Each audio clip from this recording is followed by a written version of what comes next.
Hello everyone, welcome back to my new vlog. तो guys, आज का व्लॉग मैंने स्टार्ट किया है बिल्कुल शाम को।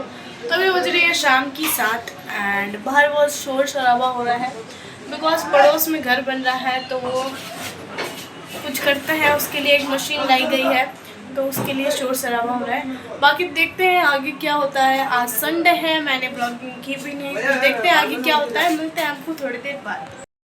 तो गाइस, दिन में मैंने खाई थी अरबी की सब्जी एंड रोटी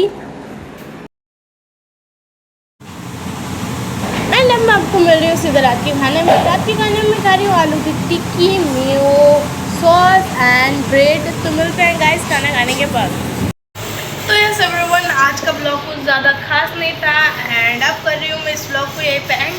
आई होप आप सबको मेरा ब्लॉग पसंद आया होगा। अगर पसंद आया तो please like share comment subscribe my channel and मिलते हैं नेक्स्ट ब्लॉग में। Bye bye guys.